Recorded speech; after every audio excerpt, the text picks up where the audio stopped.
La force maximale est au cœur de l'entraînement sportif. La 1RM, c'est-à-dire la charge que l'on arrive à soulever une seule et unique fois, est un véritable outil de comparaison en musculation. Pour autant, elle ne prend pas du tout en compte les différences interindividuelles de nos athlètes ou nos clients. Aujourd'hui, nous allons donc voir comment y remédier facilement. Bienvenue dans Prépa et Performance.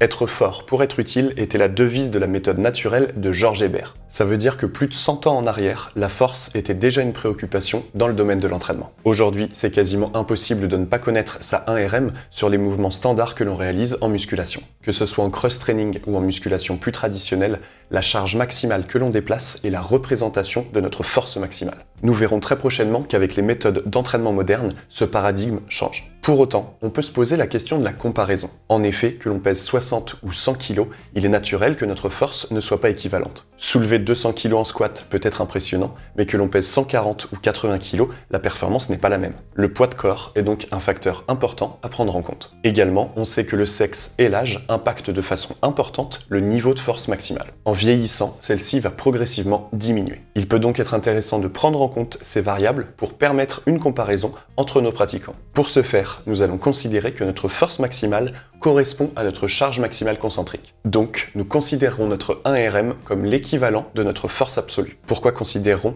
Parce que normalement, la force est une valeur exprimée en newtons. Or, ici, ce sont des kilos que nous allons prendre en compte. Il serait possible de calculer cette force maximale en prenant en compte la vitesse de déplacement, la gravité, ainsi que la charge déplacée. Mais pour un souci de simplicité, on restera sur la charge maximale concentrique, que l'on considérera comme notre force absolue. À partir de celle-ci, nous allons pouvoir calculer la force relative, c'est-à-dire la force absolue, divisée par le poids de corps. Celle-ci permettra donc de différencier les performances en fonction des catégories de poids. Par exemple, si je prends Bill et Bob, tous deux pratiquants de musculation, l'un pèse 78 kg quand l'autre pèse 83 kg.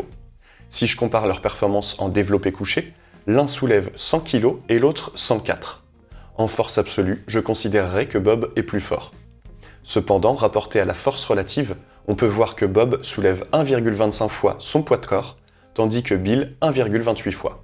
Donc, Bill est plus fort. Vous vous doutez que si je suis un poids plume ou un poids lourd, il est normal que mon niveau de force absolue soit totalement différent. Rapporter la force absolue au poids de corps va nous permettre de comparer nos athlètes entre eux malgré leurs différences. Il peut être intéressant d'utiliser ces données pour réaliser des groupes de performances par sexe ou par âge. À terme, et avec une base de données conséquente, nous allons pouvoir faire des classes d'objectifs. Par exemple, pour un nouveau pratiquant en musculation, je peux lui montrer ses performances au regard de sa classe d'âge et de son sexe. Ça peut être un bon outil pour fixer des objectifs réalistes. Atteindre la moyenne ou le deuxième quartile d'une catégorie d'âge sur 1 ou 2 ans peut être une atteinte plus adaptée que de se donner un objectif en termes de charge brute. Bien évidemment, ce calcul est basé sur la composition corporelle. Il ne s'agit pas alors, encore une fois, de focaliser toute son attention sur cette valeur. Nous en avions parlé dans notre vidéo sur les facteurs à prendre en compte lors d'un programme d'amincissement. Attention à l'utilisation de cet indicateur avec des personnes qui chercheraient à atteindre des objectifs de poids. Nous sommes ici plutôt dans une logique de démarche sportive. Bien sûr, si ce sont des valeurs assez faciles à tenir à jour dans une équipe sportive,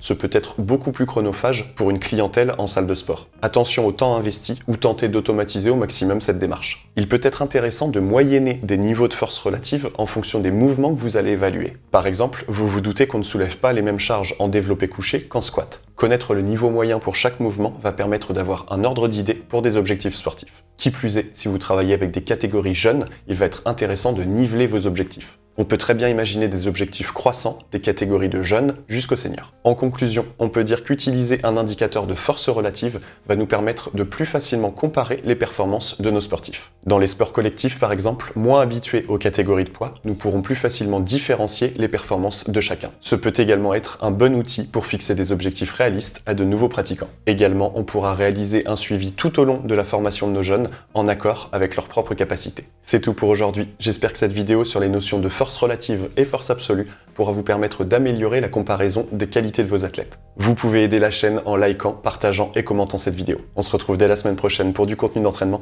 et d'ici là, entraînez-vous bien. Salut!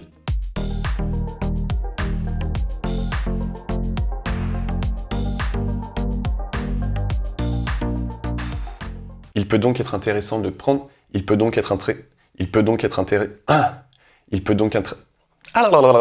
Foiré. Pour permettre une comparaison entre trop.